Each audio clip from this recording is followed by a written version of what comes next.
le film Essamay Bokande la Panthère. Et donc l'histoire vient de ce fameux jour si triste, hein, lors des funérailles de Jules François Bokande. J'étais au stade et voilà, au fil des témoignages, je me suis rendu compte que malheureusement, on ne connaissait pas grand-chose de Jules. Voilà, on connaissait l'homme, le footballeur, c'est l'orque, c'est tout, voilà, la dégaine qu'il avait sur le terrain. Mais au-delà de ça, voilà, je voulais un peu plus creuser le personnage, savoir qui il était vraiment.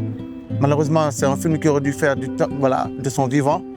Mais bon, voilà quoi. Dès que j'ai eu l'idée, j'ai commencé à peaufiner un petit scénario, j'ai écrit un synopsis et puis voilà, ça a mis du temps à se faire.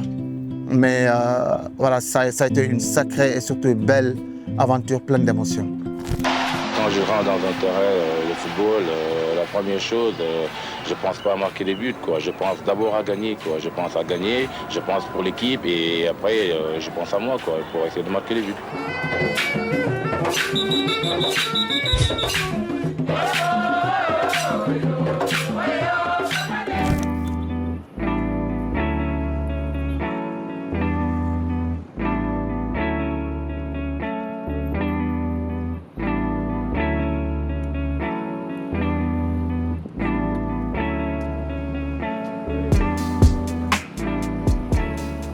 Moi, je me définis comme un cinéaste du patrimoine, surtout du patrimoine immatériel.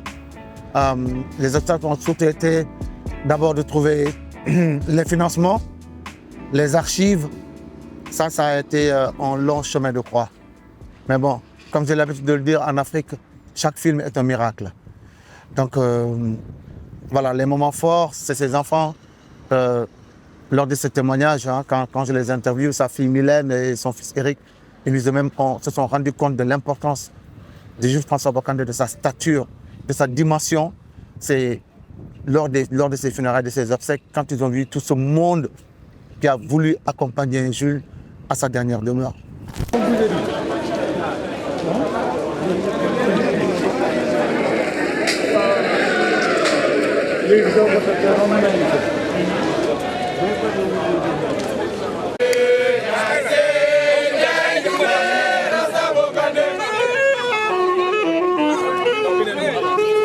Et puis aussi, voilà, c'est la rencontre avec sa veuve, ses amis. Partout où je suis passé, les gens étaient émus de parler de Jules. Ils ne l'ont pas oublié et ils ne comprenaient pas comment est-ce qu'un personnage comme Jules, une personnalité comme Jules François Bertrand Bokande, qui a tout donné à son pays, qui a tout donné au Sénégal, voilà, est en train de tomber petit à petit dans l'oubli. Donc ce film est une belle opportunité de se rappeler de tout ce que ce patriote émérite a fait pour son pays. Les critiques sont vraiment... Pour une fois, j'ai de super bonnes critiques et puis le public a été ému aux larmes. C'est vrai que les gens ont découvert une autre facette, un autre visage de Jules François Bokande. Et c'est ça aussi le rôle du cinéma documentaire. Nous faire découvrir nos grandes figures qui nous ont marqués. Et voilà, les figures de notre enfance. Parce que moi, Bokande, quand je jouais au football, moi j'étais un gamin. C'est vraiment la première star, c'est celui qui m'a fait aimer le football. Et puis, pas que lui, le film ne parle pas uniquement que de Bokande, il parle aussi de la génération 86, les Omar Gueysen, les Thierno Youm, les Amadou Diop Bandi, Joseph Koto, Cheikh Seck, Mamadou Tou. Voilà, c'est toute cette génération-là qui a sorti le football sénégalais des ténèbres, comme le dit si bien le doyen Abdoulaye Diaw, parce que le Sénégal est resté 9 éditions, soit 18 ans, sans pouvoir se qualifier pour une CAN. C'est cette génération, avec Jules François Bokande, qui vient et qui qualifie le Sénégal lors de ce fameux match Sénégal-Zimbabwe où Bokande marque un triplé. Pour Moussa Diop. Moussa Diop qui est parti, qui a la possibilité de centrer au premier poteau. C'est fait, la tête de Bokande.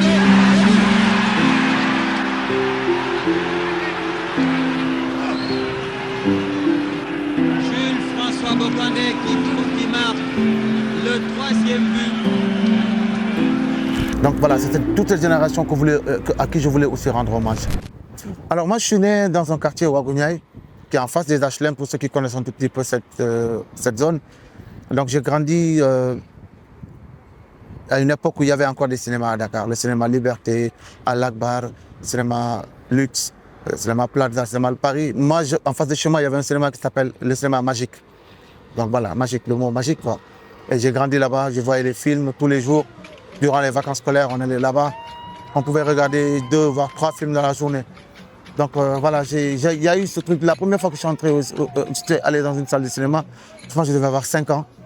Mais voilà, dès que l'écran voilà, c'est allumé, dès que la lumière, il y a eu les écritures, j'étais fasciné. Voilà, je me disais, bon, peut-être c'était des gens qui étaient derrière l'écran en train de nous parler ou, bah, avant de comprendre le processus. Quoi qu'il en soit, j'ai toujours été fasciné par le cinéma. Que je suis artiste musicien, mais bien avant la musique, j'ai toujours voulu faire du cinéma. Voilà. Alors, au-delà de ce qui m'a marqué, moi, j'ai du mal à comprendre pourquoi est-ce que le cinéma documentaire n'est pas très bien installé au Sénégal. Déjà, avec nos chaînes de télé, on en voit très peu. L'idée, c'était de faire en sorte que ces figures puissent exister. Ce n'est pas parce qu'ils sont plus de ce monde qu'on doit les oublier. Mais c'est vrai que Laba Sossé, c'est quelqu'un... Moi, j'aime bien les personnages dont je ne connais pas grand-chose. Parce qu'en faisant les films, moi aussi, j'apprends. Parce que le mot documentaire vient du latin docere, qui signifie enseigner. C'est-à-dire quand on fait un film documentaire, on met à la disposition du public des éléments qui font qu'eux aussi, ils vont comprendre l'histoire de ces grandes figures. Laba Sossé, il est tout pareil, il est tombé dans l'oubli. Bon, on ne sait quel miracle, mais ça, les Sénégalais, on a l'habitude de faire disparaître nos gens. Ça, je sais pas, c'est un sport national dans ce pays. Bon, bref, quoi qu'il en soit, c'était important, au-delà même de la personne de Laba Sossé, de parler des débuts de la musique au Sénégal. La musique afro-cubaine a fait l'âge d'or de la musique sénégalaise. Voilà, les Laba Sossé, l'orchestre Baobab, les Douze Secs, les Marsec, tout ça. Tout ça, les number one, je voulais qu'on en parle. Et dans le film, on en parle. Et Laba Sossé, il a une carrière extraordinaire. Je voulais qu'on se rappelle de lui. Voilà. Moi, je suis un cinéaste qui se bat contre l'oubli. Je suis un cinéaste qui veut faire de telle sorte que les générations puissent être reconnectées à leur identité, à leur patrimoine immatériel.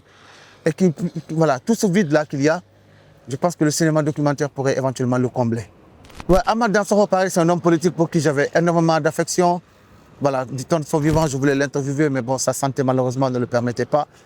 Et j'ai voulu. Et puis moi, j'aime bien. Moi, je suis quelqu'un d'éclectique. Je voulais pas après Laba Sossé faire une autre figure artistique ou musicale. Après Laba Sossé, j'ai fait une figure politique, Amath Dansokho, pour qui j'ai une grande admiration et une grande affection. Et je voulais aussi que les jeunes puissent comprendre aussi le cheminement de ce monsieur-là. Parce que quand les jeunes ont vu ce film et ils ont vu que Amath Dansokho et beaucoup d'autres Sénégalais ont vécu pendant 14 ans en exil. Ils ont été en exil, voilà, du temps du régime de Léopold Sédar Senghor. Ils étaient choqués. Ils m'ont dit qu'ils n'ont jamais eu cette information-là. Et Amath Dansokho, c'est quelqu'un qui a beaucoup fait pour le Sénégal. C'était vraiment quelqu'un qui, voilà, à chaque fois que le pays tanguait un petit peu vers les abysses, c'est quelqu'un qui pouvait rassembler les gens autour de lui.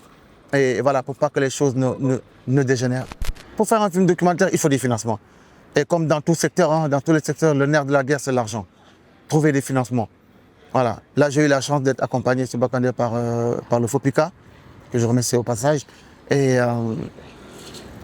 voilà, donc ça prend des années. Pour Laba Sossé, j'ai mis 5 ans. Pour Bokandé, il m'a fallu 4 ans pour le faire.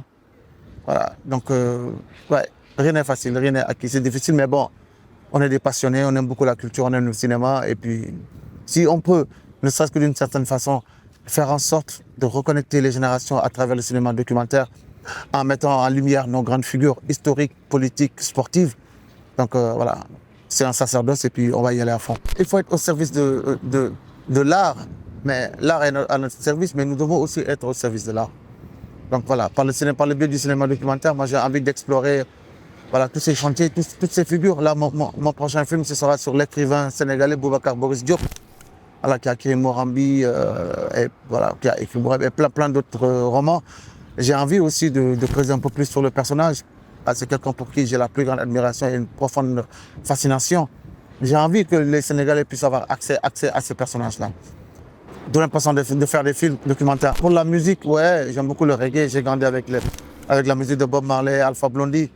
C'est vrai que bon, voilà, ouais, je me sens bien quand je suis sur scène. Même si j'ai pris beaucoup de distance avec la musique, parce qu'avec le cinéma, j'ai pas beaucoup de temps.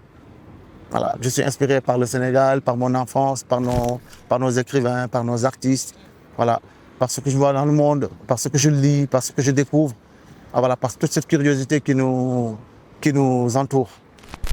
Madiba, ouais, quand j'étais au lycée, il y avait encore l'apartheid, hein, au lycée de la Fosse. Donc à l'époque, j'étais fasciné par par le personnage de Nelson Rolihlahla Mandela. Et je venais souvent à l'école avec des t-shirts où c'était écrit Madiba et tout ça. Dans ma chambre, j'avais beaucoup de posters de Steve Biko, de Cheikh Anta Diop, de Madiba. Mais c'est vrai que Madiba, il a toujours une place à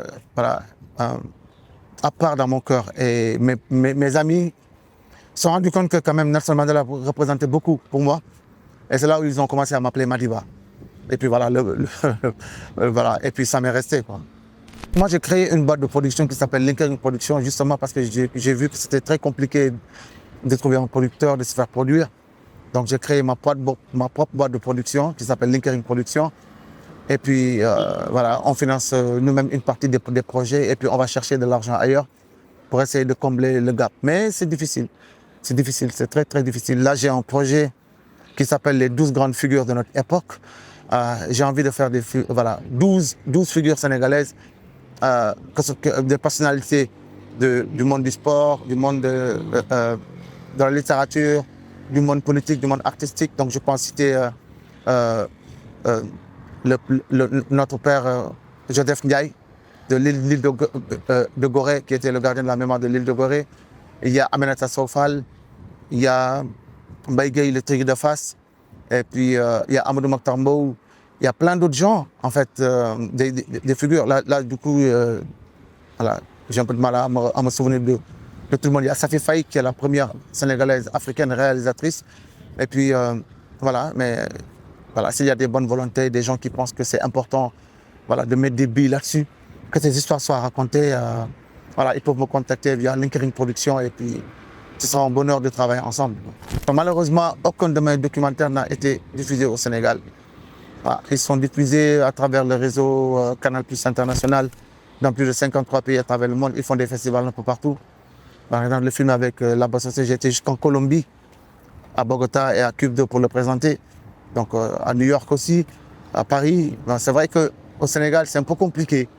Mais bon, j'espère que les chaînes de télé vont comprendre que le travail qu'on est en train de faire, c'est important pour la mémoire, c'est important pour la transmission, c'est important pour le patrimoine immatériel de ce pays. Et qu'ensemble, nous pouvons collaborer. Ce projet dont je parle là, les 12 grandes figures de notre époque, si on en arrive à avoir une chaîne de diffusion, une chaîne télé, ça nous aidera beaucoup à pouvoir aller chercher les fonds et puis que les Sénégalais aussi puissent connaître leur histoire à travers ces films-là. Je vais revenir, je vous fais un scoop là. Oui, je vais revenir, je suis en train de travailler sur mon prochain album. Tu vois? Voilà. Donc, je vais revenir avec un album qui sera enregistré entre la Côte d'Ivoire et la Suisse. Donc voilà. Je vais revenir avec mes Jagaidan Potekayanai in the Garden of Eden. Yeah, man, it's like Rastafari. This is the AWMA Dadimaki, aka Pretangla, the African speaker. Seternal TV. Big up Rastafari. Je vais même donner un scoop. Alors, j'ai même pas de passe, j'ai même pas d'eau. Hein? Non, mais je vais aller là.